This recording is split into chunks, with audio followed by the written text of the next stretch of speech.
Guys, we went back and realized that our Lord of the Rings video went for about 47 hours, so we're going to cut it in half, about an hour apiece. Stick around for part one of Kingsley and Winterwolf going over the Lord of the Rings trilogy.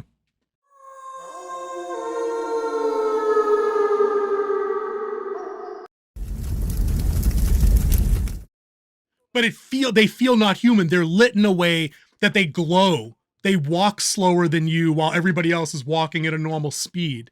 They talk and they can talk inside your head without making you feel weird, like because they're magical. They can do that. You know what I mean? They can impart their will on you without making you feel like you don't have an ability to resist. Like when Cate Blanchett's talking to Frodo later, he's at peace talking to her. But when she's talking to Boromir in his head, and he's already had the thoughts about taking the ring, she's like, "Oh, one of you motherfuckers is gonna try something," and he's all like, "Because you know what I mean." I just love it, dude, because they don't feel human. The elves in ROP are just humans with better hair products. Yeah. That's it. There's nothing special about them. The story is really great. Of course, I love it. Dude, so good. Dies again. So good. So good. This was his first dies, I think. I think this is what made him famous for dying. I think GoldenEye was before this. Yes. I forget about GoldenEye. Yes. GoldenEye was, I think, 5 or 6 years before, as a matter of fact, because that was mid-90s. That's right. Yeah. Dude, let's talk about the arc for a couple. Dude, we're going long. This might have to be a part 1, part 2 situation. I don't even know. It might have to be. Dude, the Boromir arc is great because it's that negative character arc. For the most, that's there's a redemption built into it at the end, obviously. But dude, just run us through his story as you like it. There to get the ring to help fight off the orcs invading his home, and so he had a his own private motive to it, anyways. So his whole thing was become part of the Fellowship, steal the ring, and then head off. And then during the whole thing, he's like, all right, I will, be part of this group. We'll help get to Mordor, get it destroyed, even though it's a great weapon and we could use it. But humans were tempted by the power of the rings more than anyone else in all the way through Middle Earth. I mean, they had the most ring bearers to begin with because, of course, they all had rings. But you had 10 for the humans, 7 for the elves, and 3 for the dwarves. Other way around. There were more for the dwarves and fewer for the elves. There were only 3 because they were more powerful. As the number goes lower, they became more powerful. So the humans were obsessed with the power. I believe the 10 ring bearers of the humans are the ring wraiths. The ring wraiths. Yep. Got it exactly right. Mm-hmm. Their thirst for power, they were easily corrupted by the power of the one ring. And I mean, it even led to the events. They were there to destroy the ring. They had the ring to destroy it. They were in Mount Doom. Oh, dude, it was over. It was over. He's like, tossed it into the fire. No. Dude, now see, timeout right here. 20-second timeout on Lord Elrond here. Dude, if our roles were reversed, and we're just gonna play it out like this, right? If you were Isildur and you had the ring, and I'm all like, Kingsley, cast that shit into the fire. And you get this weird look and the music changes in the cave and you're all like, nah, dog, and you put it in your pocket. I'm probably not going to let you walk by me on the narrow path to get out the cave.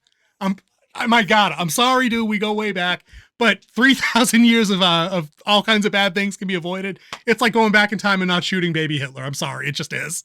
I might have to give you the old bumperoo. Sorry. You might have to yeet. Gotta do it. Yeet. Yeet. Sorry, dude. Hey, what happened to Kingsley? I don't know. That shit, he slipped. Which is funny is how the whole trilogy ends. If the guy didn't yeet it in because his obsession for the ring. Well, he got yeeted in because he was missing a little something on the after the effects of that going in. He took a little snack with him, if you know what I mean. But that was the best, dude. We skipped over the Boromir thing just because we got excited about this last bit. I liked it when Gollum and the ring hit the lava. They don't go in right away. That's some effed up stuff on its own level. And that the ring's just chilling there. And you're like, oh no, it didn't work. I got concerned. I was like, oh shit. I forgot it didn't work. The cool parts of the lava. Whatever. Dude, it's still a volcano, dude. But then the inscription flashes finally and it sinks. And we'll talk about that scene at the end because I think Ian McClellan sells that scene at the end when they're on the battlefield. He gets all bleary eyed and he gets like the one half tear as the eye explodes. Oh, dude, that was the best. I love that. Incidentally, I will send you that scene, Aragorn charging the gate, and his pre-fight speech set to the Avengers Endgame theme song. If you haven't seen that clip, it's awesome. My brothers, and then the Avengers thing kicks. The portal scene from Endgame, awesome. Dude, it's good stuff. I'll send that later. Boromir's bit though, like you said, dude, he's the normal character you would expect in the fantasy movie, right? Like he's the charming prince. He's a good looking dude. He's a soldier. He's brave. The people look up to him. His younger brother wants to be like him. He's his father's apple of the eye. Everybody loves Boromir. You know, he starts off on that pure path, but he's got some pressures. He's, oh no, dude, if we had the ring, we could bulldoze these guys and everybody be fine. Just let me borrow that shit for a little while, please. And that's after he's already corrupted a little bit over. We see the edgings. You know, Frodo at one point drops the ring in the snow and he looks for it, he can't find it, and Boromir has it. And you're like, uh-oh. He's like, no, I don't need that shit. I care nothing for trinkets. And he tussles his hair and sends him on his way. At the end of the movie, Frodo runs away and gets himself into trouble because Boromir has his breakdown finally, and he tries to take it. Or he says, I'm not going to take it, but then I'm really trying to take it, you know?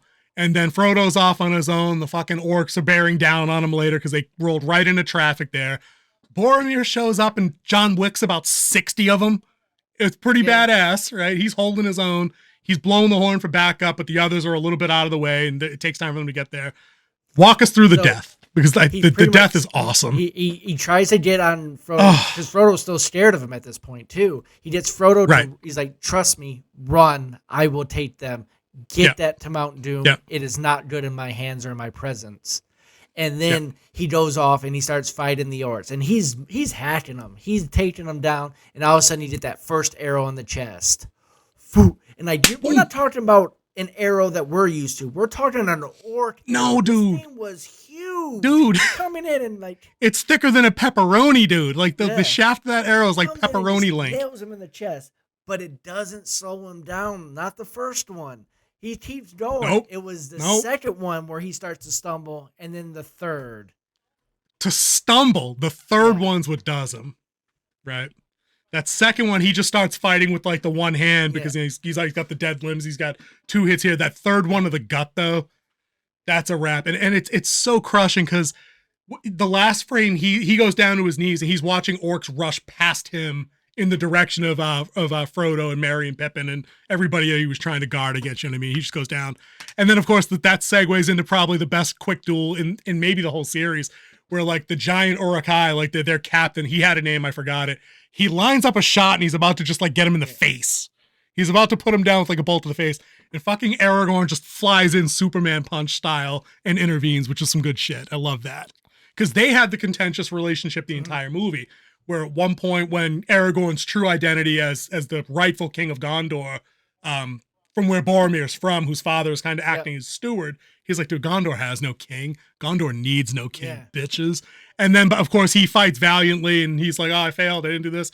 And, you know, Aragorn gives him the props, and Boromir reaches for the sword, and he kind of salutes him before he dies. Good stuff, dude. I love that. I love that whole non-Viking but waterfall funeral kind of thing, which was nice. But I thought that was really touching stuff. He goes, you know, I would have followed you. You know, my captain, my brother, my captain, my king is a really great sequence of lines. It's all good stuff. That was Fellowship. I mean, that there's so much good stuff in there. We talk Helm's Deep. The battle at the end of Helm's Deep is good. There's a lot of really cool stuff along the way, like with the Ents and with Isengard kind of rising from being all natural, and the wizards should know better, and now we're just burning trees down and making war machines and shit. Everything in Rohan is my favorite part of that movie, except for Helm's Deep, though. Well, that's technically when Gandalf shows up, isn't it? Helm's Deep, isn't that still Rohan? No, Rohan's just where it's part of their country, but it's their last fortress of defense. It is part of the country. I mean, Rohan proper, with where the king's city is up on the hill, where they made that badass miniature that's still there. I think you can still tour it. But I love that because when we get to that part, Gandalf is already reincarnated and reunited with his team. He's with Legolas and Gimli and Aragorn. They realize the corruption is spread far.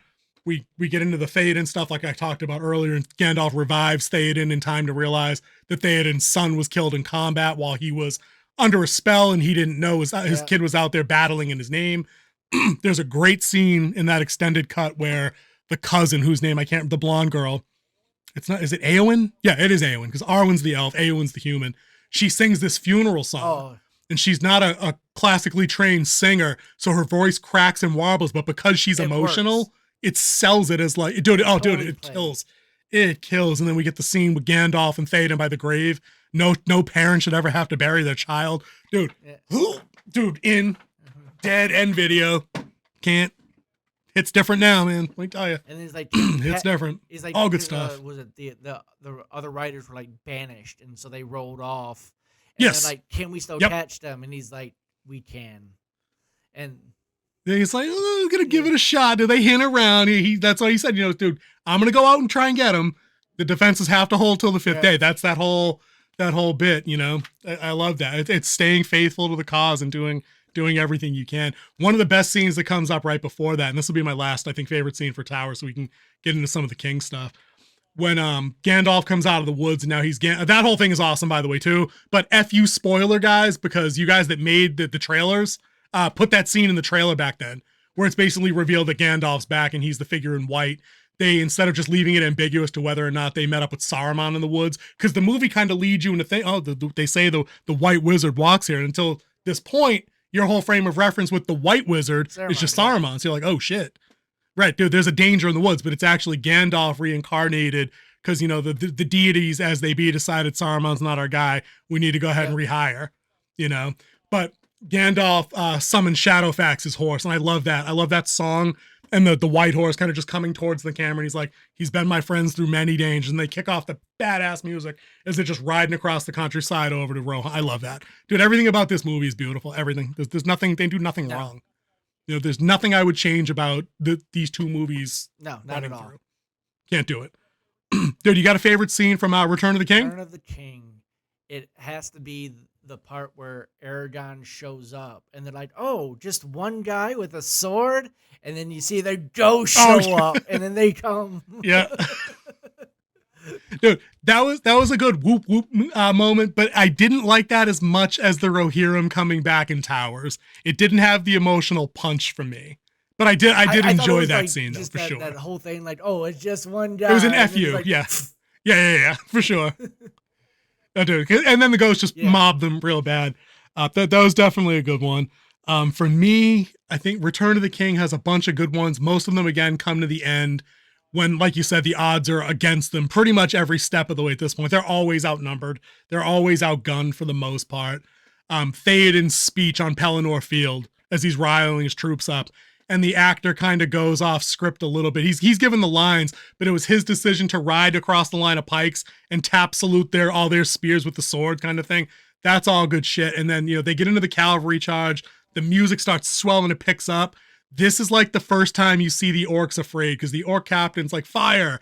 He's like, fire at will. But these guys aren't slowing down even though they're taking losses. He actually gets wide-eyed before the cavalry charge hits him. I love that. I'm like, dude, fuck yeah. I've been waiting 3 movies for you bitches to be afraid of some shit. Now you're afraid of some shit. I love that. Part that I could say is one of my favorites is that last big inspirational speech from Sam to Frodo. Like you, like you just gotta, I have that. Gotta down do here. this, Mr. Frodo, Mr. Frodo. He says, I might not be able to carry the ring, but I can carry you. Dude, love that. Dude, love that. Dude, if you were big on that same speech, you must have liked the speech at the end of part 2, because that's the one where he goes, there's green left in the world and it's worth fighting for. So Sam had a couple of banger speeches, always for Frodo's benefit, and you're right, they're both really good. They couldn't cast a better actor either with Sean Austin. Dude, could you have recast anybody better? I wonder. No, anybody, because I was thinking about that before we jumped on. I was trying to challenge myself. I was very skeptical of Elijah Wood as Frodo, just because of his body of work he had before.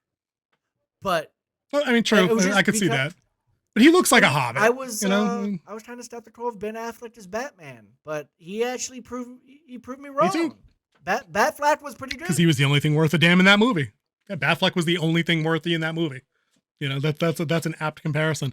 I think that I'm glad that the guy that had the Aragorn role first quit, or was fired, or test it out or whatever happened, and they brought Viggo Viggo Mortensen Mortensen in. he's Aragorn. And one of the great things I saw on the extended cut at the deleted scenes is like it was the last day of him filming, and like it was like, so it was one of the tribes that were there, and they did like one of their tribal dances for him as their king. Oh, they get the haka. It was so great. Like he was like tearing up and stuff watching it.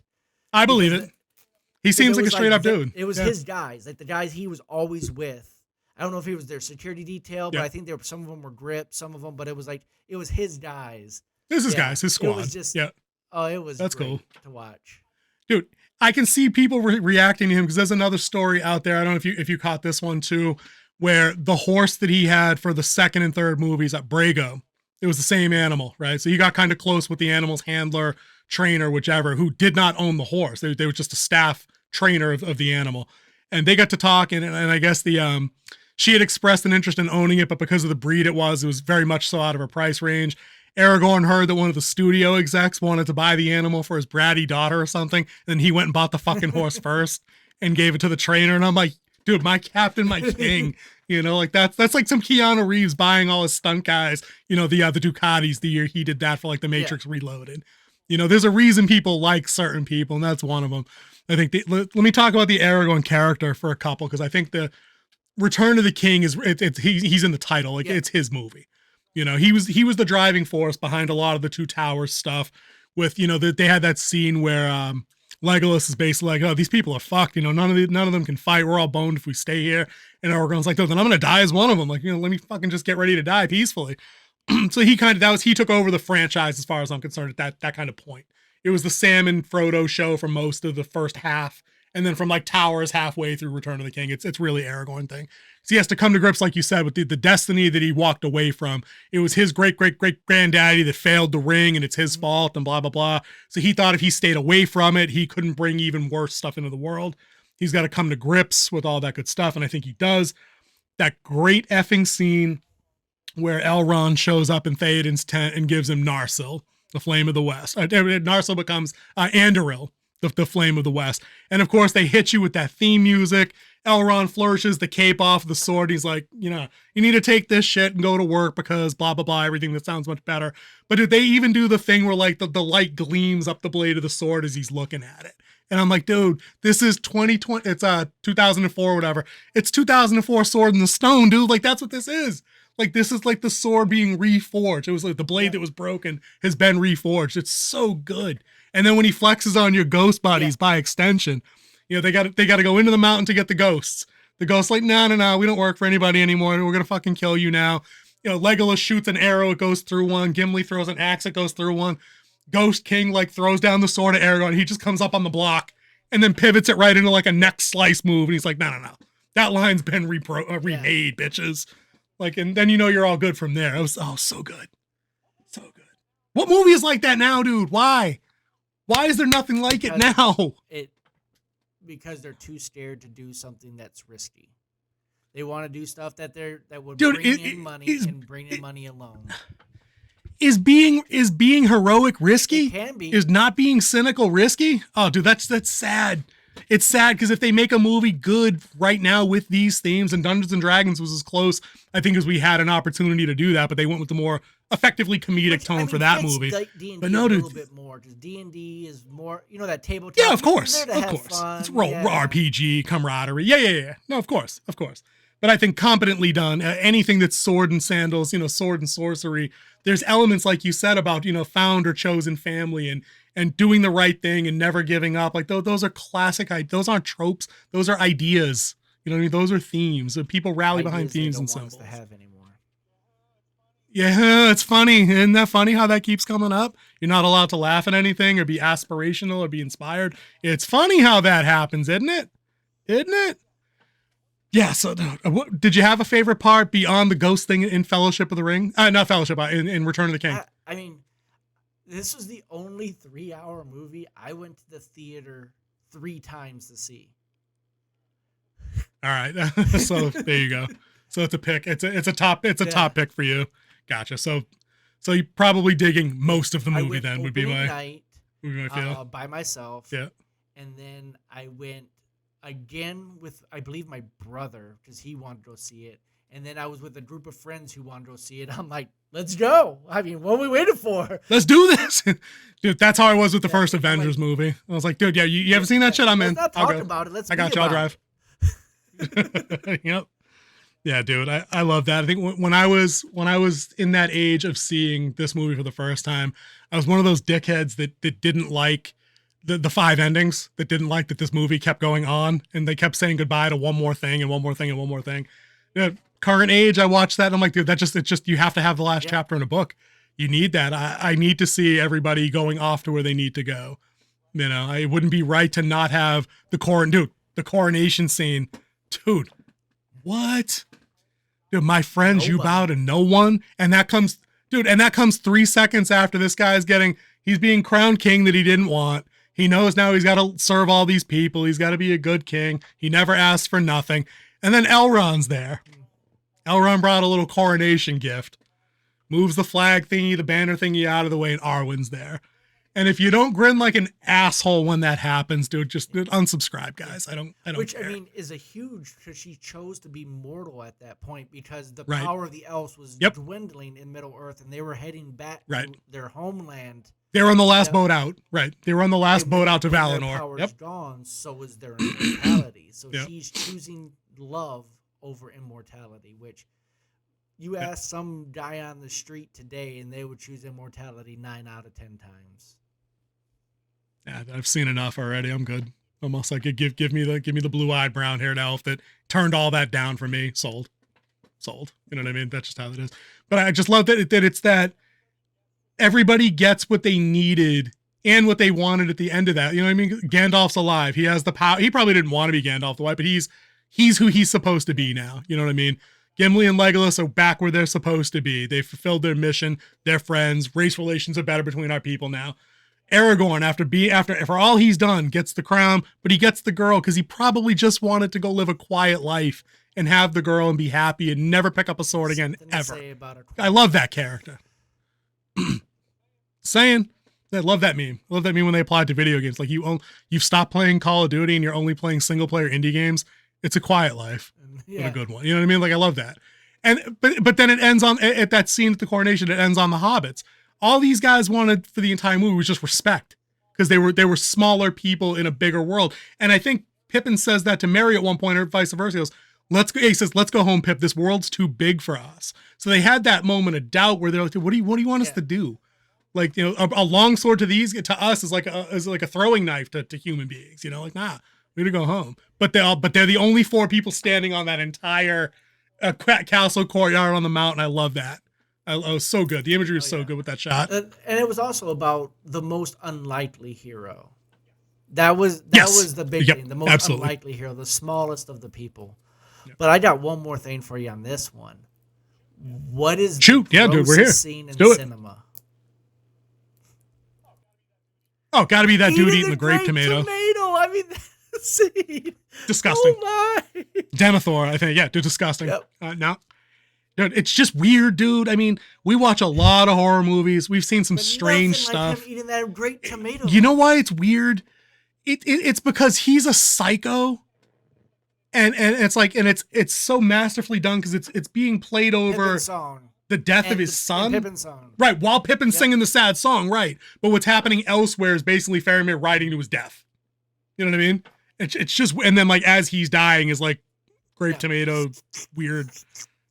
Yeah, dude, no, dude, it was just weird. That dude was a psycho. Yeah. Dude, that dude was a psycho, hands down.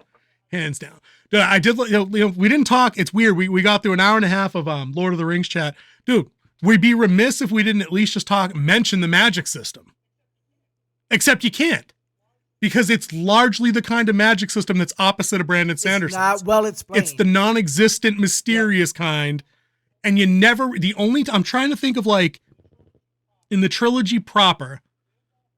Gandalf flexes the magic in Return of the King when some of the flying, the Nazgul are coming down on the army. He breaks out the staff flashlight thing and kind of beams them off a little bit. He wasn't around long enough in Fellowship to do any major magic. He lost to the Balrog. Like he didn't break the magic out then. Like he did the You Shall Not Pass and broke the bridge. I mean, I guess maybe that was it. I don't know, but Nothing crazy. What did he do in Towers, magic wise? Like he talked to the butterfly. He showed up. He called. I mean, he might have just actually bumped into Aemir and the Rohirrim 200 miles away in the countryside. I mean, there's no, you know what I'm saying? It's not the Dresden Files. It's not Mistborn. It's not Elantris. There's no spell slinging shit. It's not Merlin from the Merlin series. Lectures about this type of magic system, but the Sanderson? big thing is that magic wasn't there to bail them out. Right. Yes. No. I was just gonna say that. Yes. It was them relying on their ingenuity, their faith, and their loyalty that always or their courage and their bravery that always bailed them out. You're exactly right. Yeah, I mean, I'm thinking back to the extrapolate. Hobbit with them using magic. The only one I ever saw was them talking to animals. Yep. And he didn't. Yeah, he didn't stone the mountain trolls. The sun did him. Sauron's little force battle where they're pushing each other and slamming each other against the walls is about the only magic you really saw. Okay. All right. Yep. Yeah. Yeah, but again, not flashy. And that was all very much wire. Practically it was wire work and things like that to indicate telekinesis and stuff like that. No laser fireballs. bolts, no transforming, no fireballs, no transforming into bears like in the prequel Hobbit trilogy with the shape shifting shit. It was all very subtle, very very very very subtle. The room was. I said I want to cast fireball. Different system. Yep. Totally different system. But yeah, it's not well explained, but it's there. It's part of the lore, but it's not a major, tool in their bag because they don't really use it as any tool. Because I mean, technically, if they had the power to teleport, why don't you just teleport into Mount Doom, throw it in, and then teleport out? No one hurt, no one done. Straight team sits that. That would have been that would have been a better use of the magic than people to tell me why didn't they just call the Eagles? Like, because the Eagles aren't a fucking Uber service. That's why. Sorry. Anyway. Yeah. So that's I'm glad we stuck a pin in the magic thing there. I think the only other topic that I really wanted to get into just over the 3 movies, and maybe another day we'll do the Hobbit stuff and the animated, because I think we're at our length. I think way over breaking this into 2 even time. parts. Yeah, but it was big and it was worth it. And we didn't revolve around topics 1, 2, 3, 4, 5 around the merry-go-round, so I'm good with that. Favorite character development and or subplot. What was your favorite arc of all of them that wasn't Frodo bringing the ring to Mount Doom? Like, because that was just like the story's point. One of the hobbits, Aragorn's thing, Arwen's thing. I love Aragorn. I've always been a fan of Rangers. But, he was technically a paladin hiding as a ranger. But my favorite character is Legolas. Yeah. It's always been Legolas. Okay. So watching his art, watching him and Gimli, like their brotherhood is it's awesome. It's brother in arms. It's what you have in the military. It's like you don't fight for the cause, you fight for the person next to you. Right. Yeah, I can dig that. I can for sure see why that'd be something you would gravitate to. Absolutely. I think I said earlier, I think that the Aragorn entire arc from start to finish, there's something, it's romantic fairy tale telling. It's not a dual identity thing like Batman, you know what I mean, who was motivated by vengeance, kind of. That's a very dark angle to take. This was somebody that just didn't want to let anybody down. So he ran away from the talents and the gifts and the responsibilities that he was going to be stuck with. I think there's some depth there. Dude, it's tough to pick one because I think they have like 3 or 4 different characters that go on those kind of up arcs like that. Aragorn goes on one. Gandalf fails as Gandalf the Grey, but the Valar bring him back as Gandalf the White. What do you say? I return to you now at the turn of the tide, which happens at the halfway point of the middle movie in a trilogy, which couldn't be more. Like there's symbolism and meaning to that. You know what I mean? There's something cool about that being timed at that exact moment. I love that. But even some of the smaller characters that are like that too, like King Theoden has an arc where he's a bum nobody that's been enthralled in 2 towers, but he's the one that rides to the rescue in Return of the King, and eventually like his body is broken and this and that, and it gives way to other non-traditional knight in shining armor characters to save the day with Eowyn and Yeah. Merry.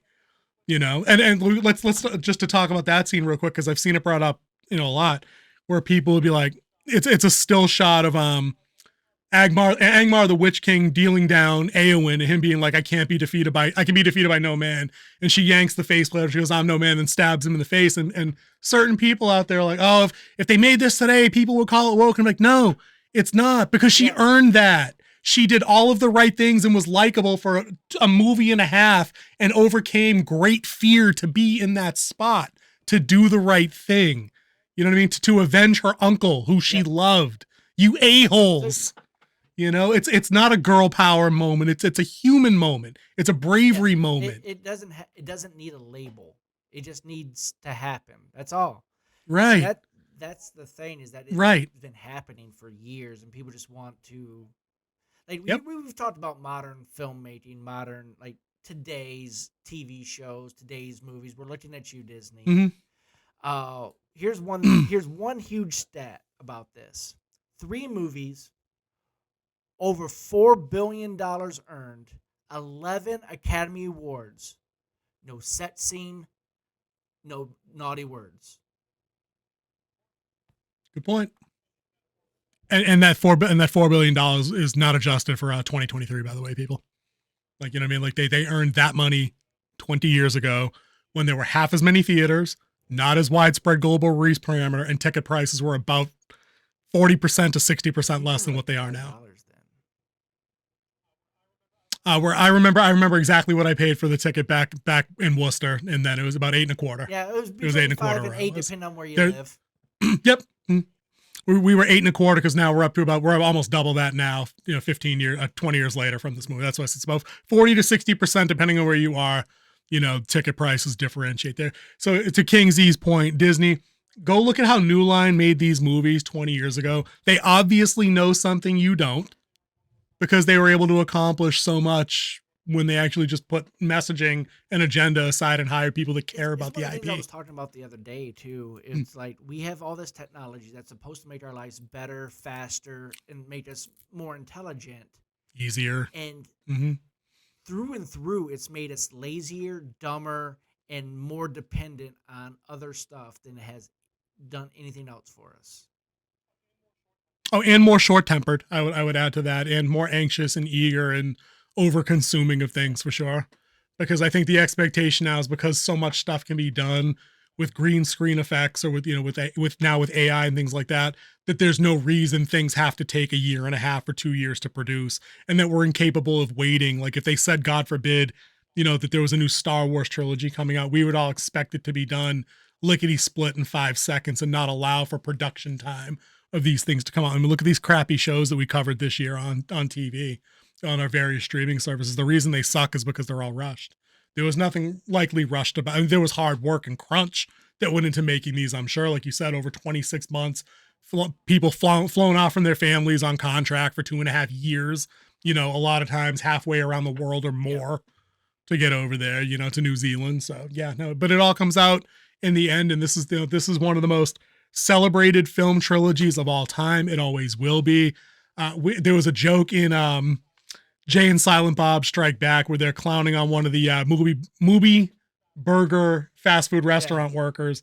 They say, "Hey, what's your favorite trilogy?" And he goes, "Oh, it's Return of the King." And then Jay, one of them is like, not Jay and Silent Bob, Randy from Clerks is like, "Dude, there's only one return, and it's of the Jedi, not the King." And 20 years ago, I'd have been like, "Yep." Now, no, dude, there's only one trilogy now. It's of the King. The dorky kid was right. It's the King. There is only one trilogy out there. He's like, we're talking about the trilogy. He's like, there's only one trilogy, and it's of the Jedi and not the King.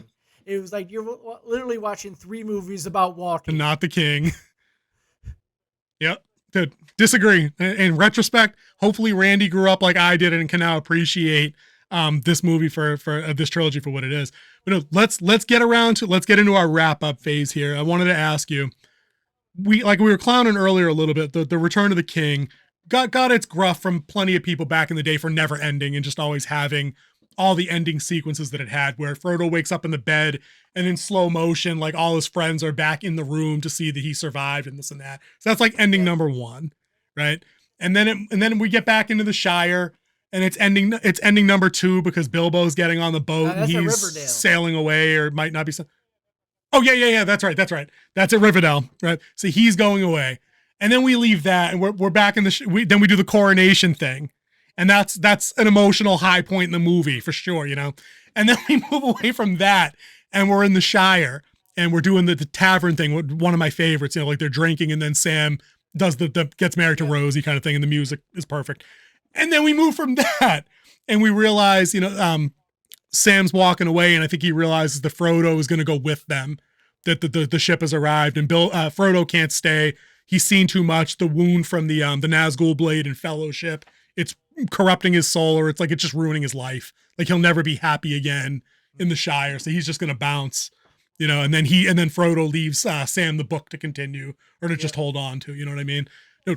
Which of those endings, if any, could you cut and not lose anything of value?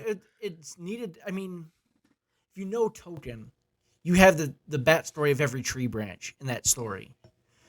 Yeah. So you needed this to stay true to what Tolkien's vision was.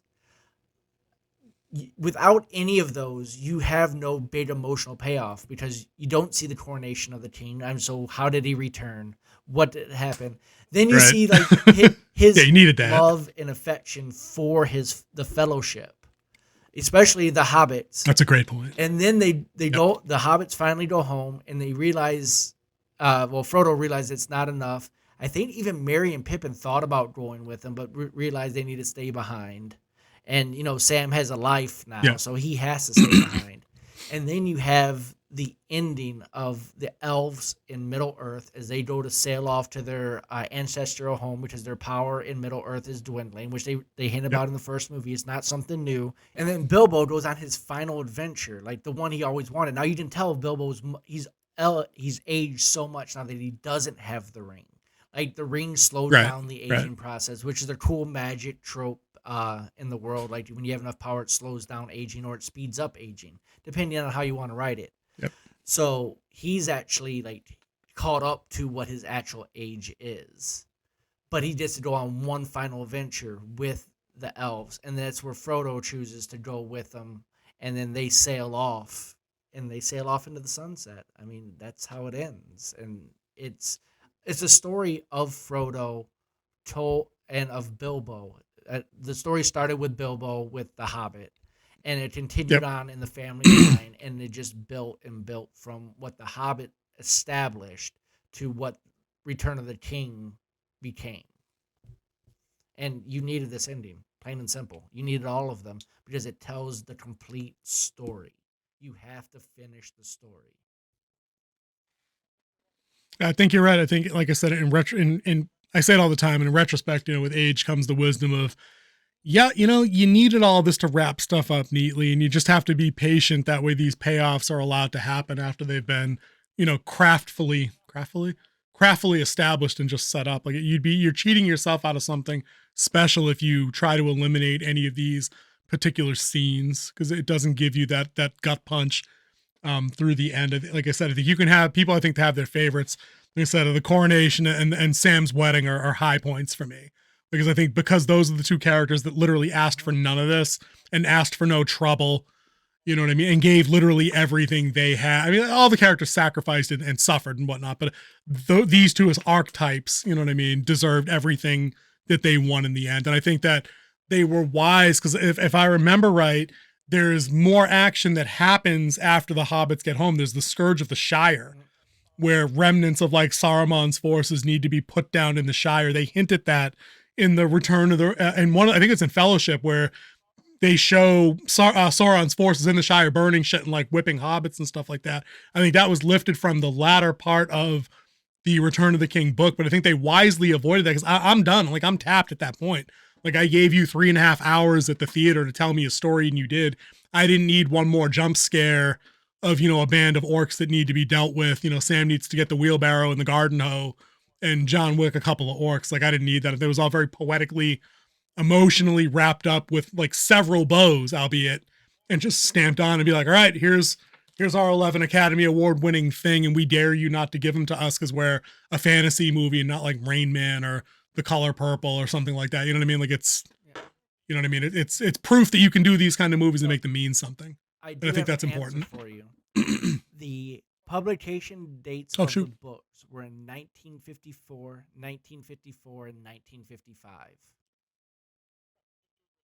Right, because this dude was writing these the entire time where he was like active duty, in like World War Yeah. One, and had all that stuff getting put together for him to publish later in life as like a bedtime story, I think for his daughter, was the initial intent on top of the whole wanting to recreate, mythology for a culture that had lost a lot of it, more in the Dark Do Ages you kind know of thing. another of the tropes that is a tokenism?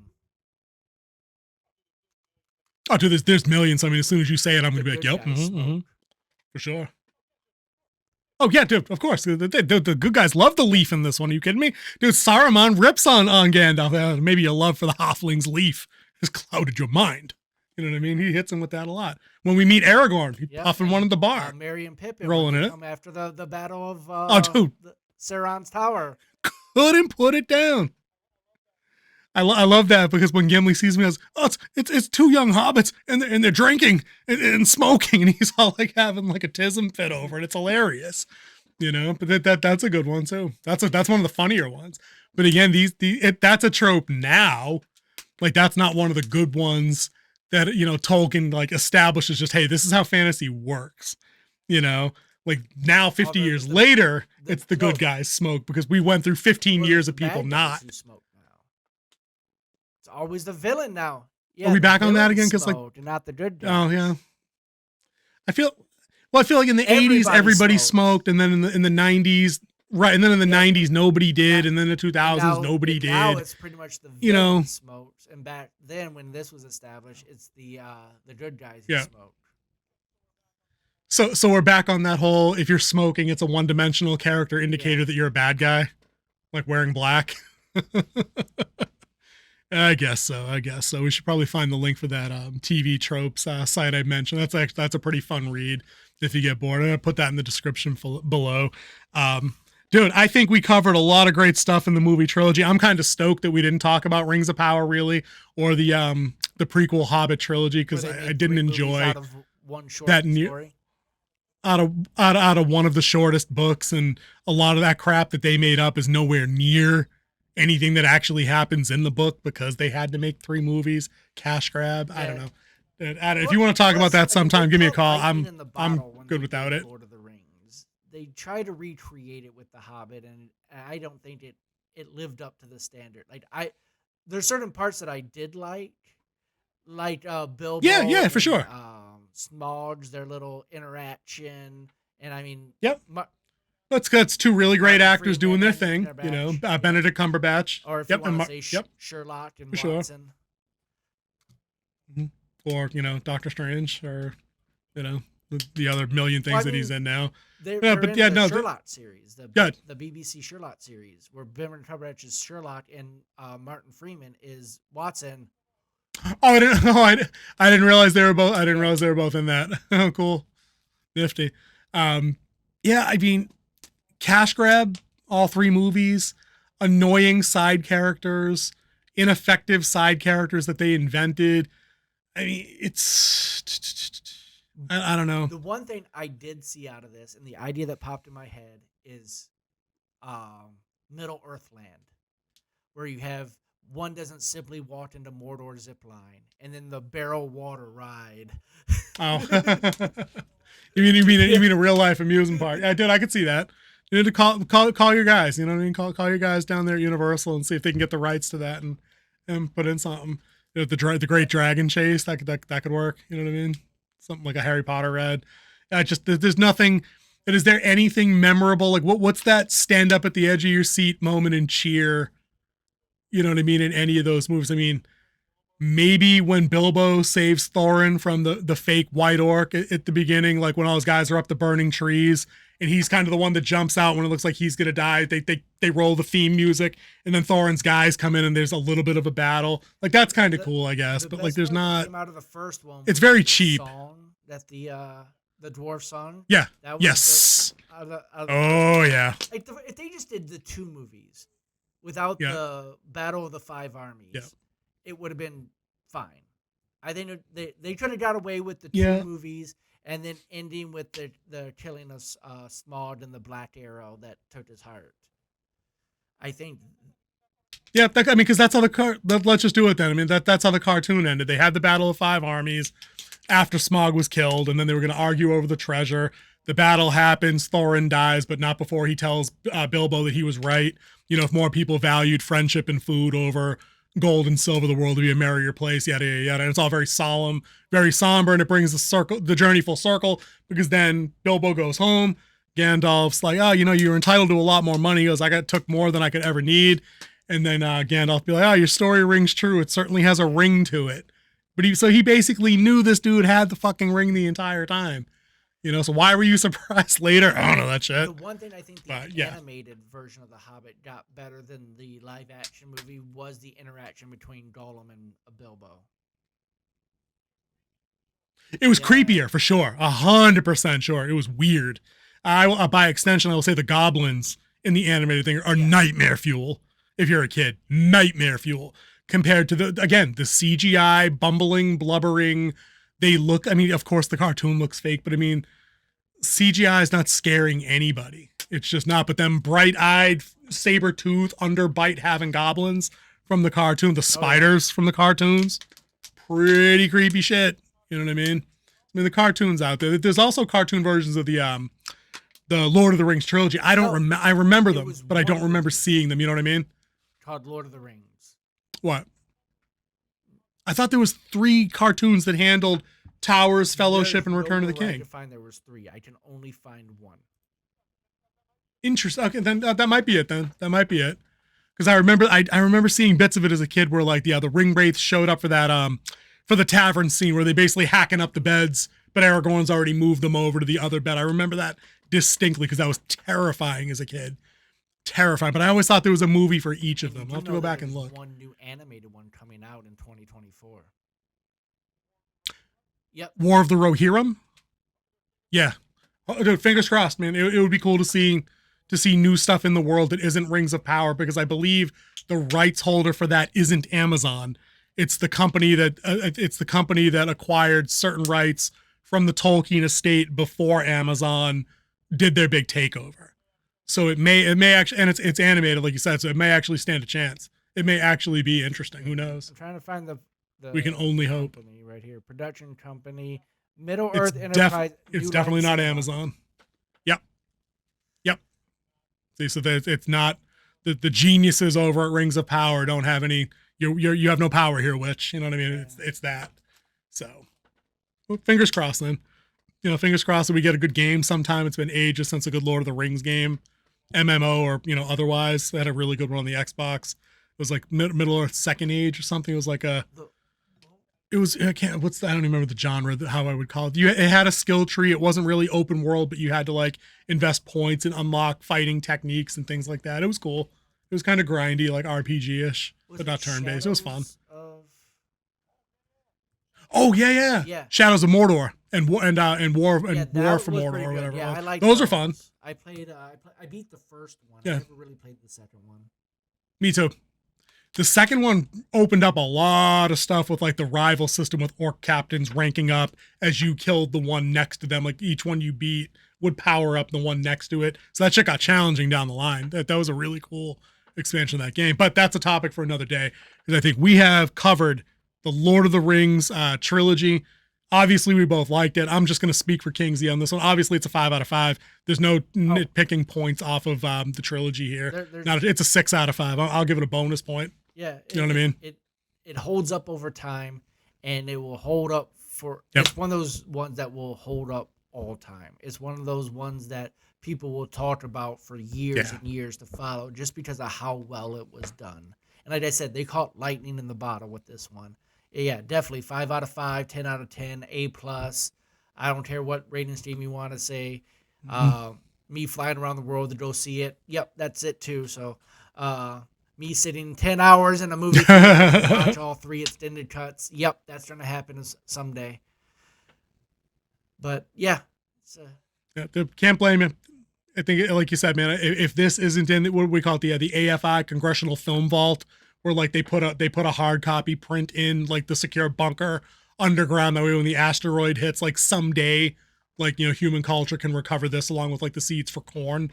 Like, you know what I mean? Like this is what I think. I'm pretty sure it's in there on that catalog, and it has every right to be because it's perfect storytelling. Everybody, saying to please at this point, please. You know what I mean? At least the price of gas will go down anyway.